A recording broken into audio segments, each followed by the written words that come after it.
Welcome to Light Skin Bantu, and today's topic, I'd like to talk about the use of light skinned people, especially mixed people, for numbers, and then the disrespect and isolation of them when you disagree with them, or when it's time for recognition or benefit.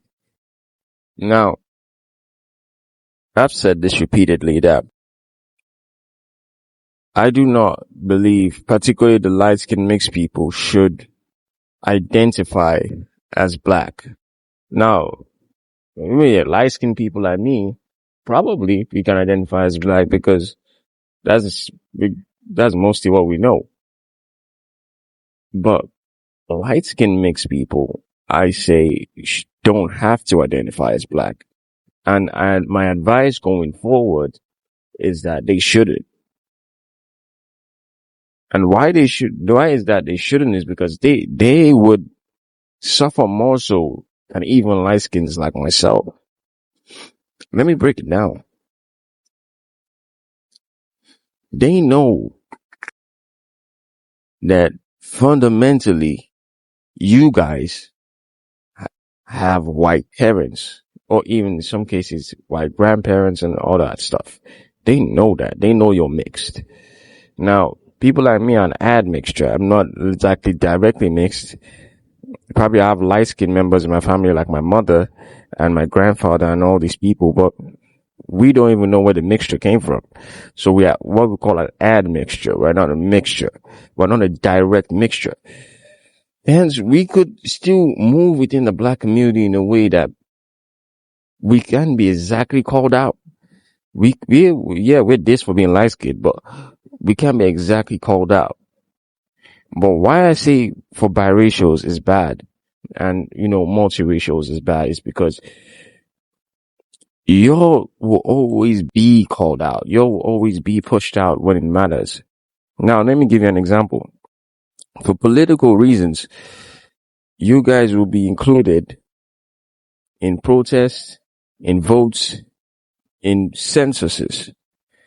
Now, when it comes time to, let's say, for acting, representation, anything that has anything to do with, economic success,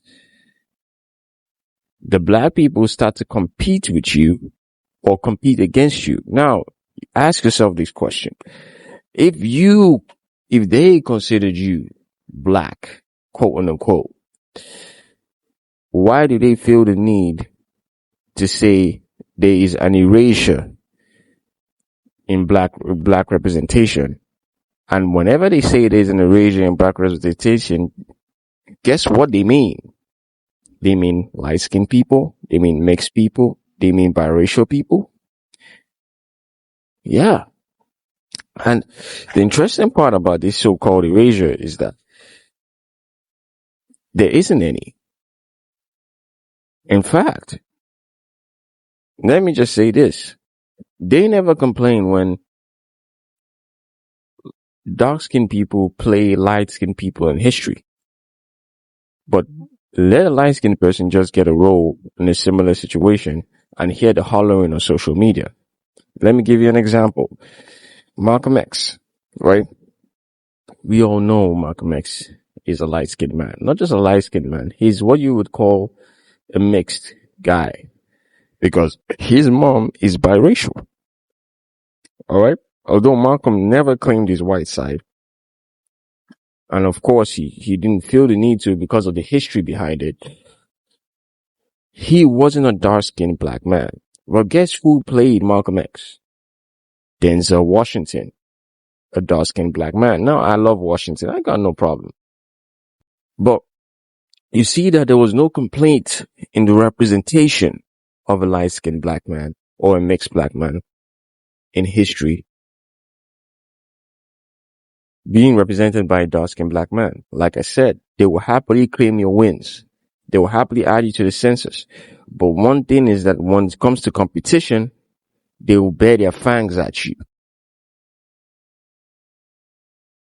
Even sometimes ad makes light-skinned people like myself, and even we don't even escape this issue, especially when it comes to things like, you know, relationships, sexual market, competition. We are thrown into that box too. So when you look at it, anyhow you want to slice it, it's just an unfortunate situation, especially for biracial and mixed people. And like I said, you want to solve this problem, start identifying as what you are and start taking people in history in your history, and take people in your history and make them yours because they are your people. Rosa Parks is your people. Malcolm X is your people. And that's the reality. That's just the reality. And if you guys start identifying as yourselves, there might be a difference as to how this politics is played, and it might be advantageous to you rather than disadvantageous where you're a minority in a minority group rather than just standing up for your own selves and being free to identify as what you are.